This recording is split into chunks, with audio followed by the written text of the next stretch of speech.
What if the battle you're watching is not just about strength, but about fate, family, and the price of becoming powerful?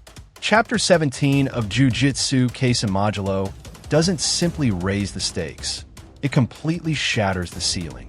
From reality-bending combat and forbidden fusions to long-buried family secrets, this chapter pulls the reader into a storm where every decision feels irreversible and every revelation changes everything you thought you understood.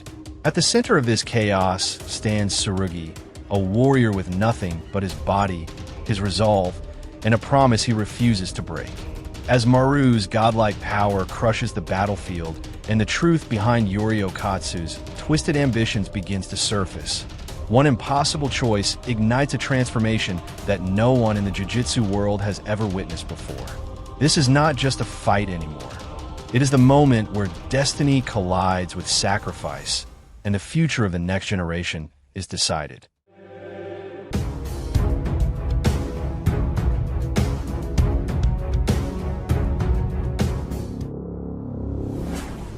Oh yeah, so we can keep interacting and making the anime storytelling world even more fun together. Don't forget to subscribe, hit the like button, and drop your thoughts in the comments to keep the vibe going. Alright guys, let's jump straight into the discussion. Let's go. Jujutsu Kaisen Modulo Chapter 17 is honestly one of the most mind-blowing chapters so far.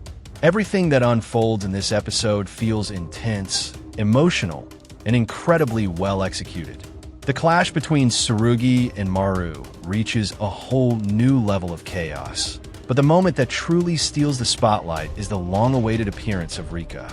Yes, the mysterious adoptive grandmother finally steps into the story, instantly turning this chapter into something deeply special and emotionally charged. The chapter opens with a striking full-color page showing Dabura and Maharaga standing face-to-face, accompanied by a massive question. Who is truly the strongest in the entire universe? Even though the obvious answer still points toward Yuji, the visual itself is fascinating, especially considering that neither of them directly participates in the chapter. What stands out even more is Maharaga's wing design, noticeably larger than ever before.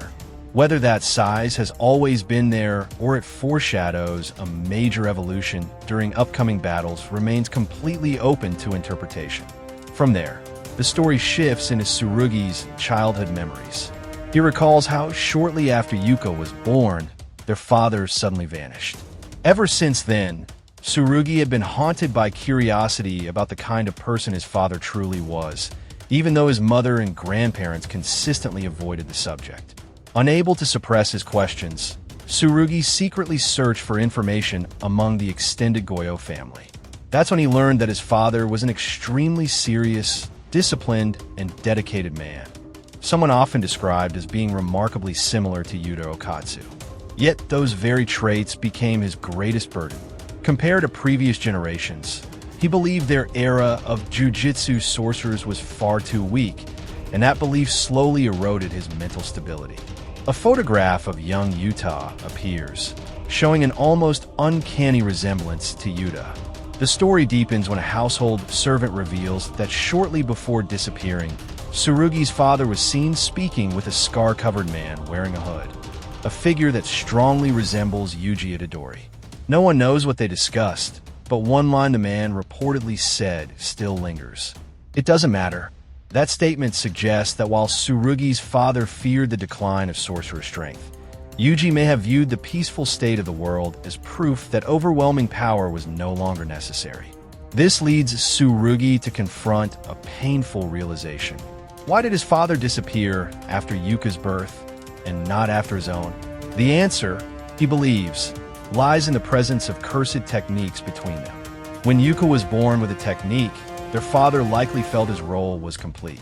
Sugi even comes to the heartbreaking conclusion that if he had awakened a technique first, Yuka might never have been born. And if Yuka had been born without a technique, their father might never have left. Sugi had planned to keep this truth hidden from Yuka forever. But Yuka is far too perceptive. Deep down, he already understands. Through this, the picture becomes clearer. Yuji'S, their father, seems to have taken extreme actions to ensure his children would grow stronger, driven by terror that the next generation of sorcerers would be too fragile. Once Yuka manifested his curse technique, Yuji'S believed his mission was fulfilled, and that became the reason for his disappearance. What he truly did remains one of the story's greatest mysteries. The narrative then slams back into the battlefield. Maru has activated his terrifying technique, harmony and chaos. With it, reality itself bends to his will. The environment becomes his weapon, turning the battlefield into what feels like his personal domain and placing Tsurugi at a devastating disadvantage. One of the most unforgettable visuals shows gravity shifting at a 90-degree angle, as if the world itself had been tilted sideways, threatening to send Tsurugi crashing through the sky. Tsurugi can't even comprehend whether this is truly a curse technique or something far more complex. He doesn't get time to think. Maru strikes from behind, grazing him because Tsurugi is completely caught off guard. Still, Tsurugi manages to stabilize himself on a surface, while Maru continues the pursuit at full speed. When Tsurugi finally prepares a counterattack, Maru dodges without hesitation. He knows that if the fight continues without the advantage of his technique, Tsurugi has a real chance of winning, and Maru has no intention of allowing that. The battlefield shifts again when Maru raises his hand and twists reality once more. In an instant, the world returns to normal, but the violent gravitational shift leaves Tsurugi's senses completely scrambled. His balance collapses, his instincts falter, and he can no longer fight at full capacity. Tsurugi realizes the environment is back to normal, but before he can fully process it, Maru is already attacking again, giving him no breathing room. Even under that pressure, Tsurugi proves why he is a true warrior. While analyzing the situation, he manages to block Maru's sword. That's when he notices something astonishing.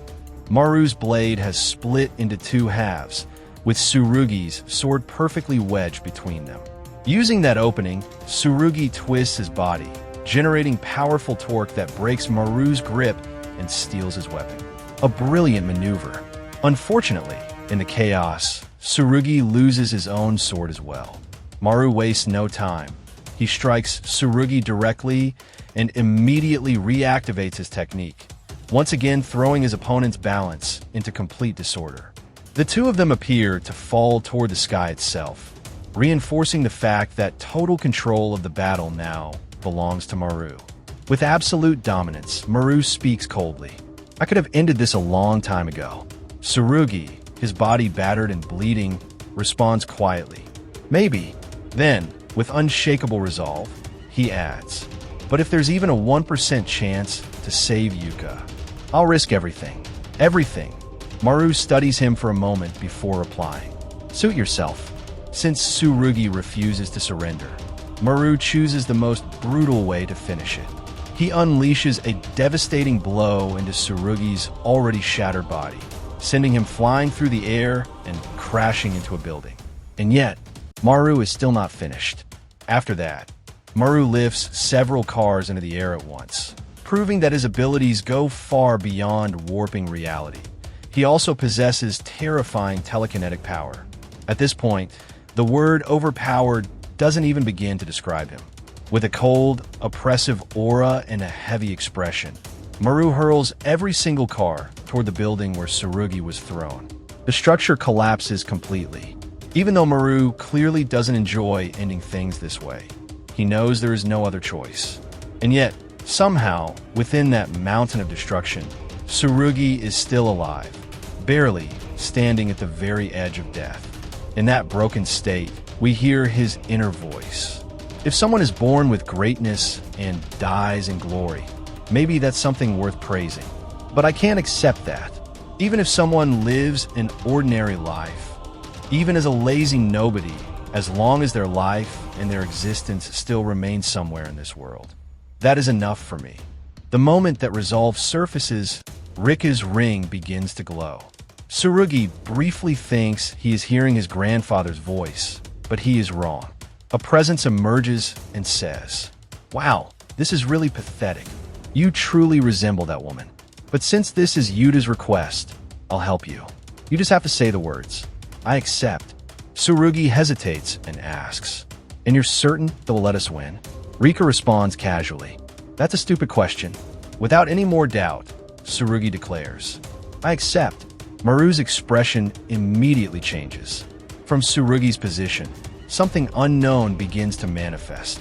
Maru takes half a step back and shouts, No, that's impossible. Who are you? Where are you? And then, right before his eyes, something truly shocking happens. Rika fuses with Tsurugi. What follows is something the Jujutsu Kaisen world has never witnessed before. A fusion between a human and a Shikigami. Even Yuta himself has never achieved anything like this. It seems Rika realizes this is the most effective way to fight alongside Tsurugi, who possesses no cursed energy. The solution is simple but terrifying.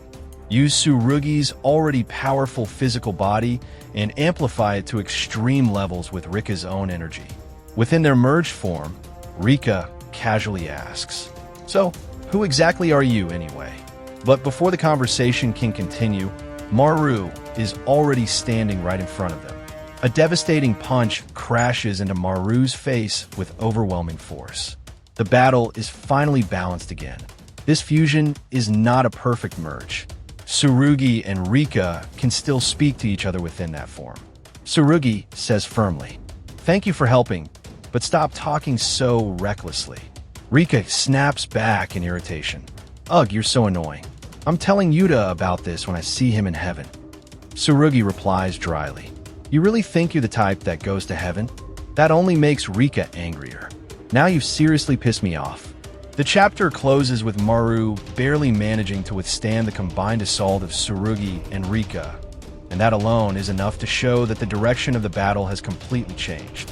Looking at the chapter as a whole, it is nothing short of phenomenal, especially the revelations surrounding Yuri Okatsu and his true intentions, which remain deeply unsettling. Honestly, his mindset is starting to resemble Kenjaku's more and more. It's very possible that Yuri did something to his own children in order to make them stronger. As Tsurugi explains, he may have been unaffected because he lacks cursed energy and therefore couldn't be manipulated easily. But everything changed once Yuka was born. Even now, we still don't know exactly what Yuri did, but it's becoming increasingly clear that his obsession was strengthening the next generation. There are countless possibilities. One theory suggests a binding vow that drastically boosted Yuka's power, perhaps even granting him something on the level of the Ten Shadows technique. More disturbingly, the tumor within Yuka's body could be the result of Yuri's own experiments. And then there's the darkest theory of all. Yuri may have formed a pact with Mahito, offering Yuka's soul in exchange for power. We know Mahito can manipulate souls and even reincarnate them, which makes this scenario disturbingly plausible.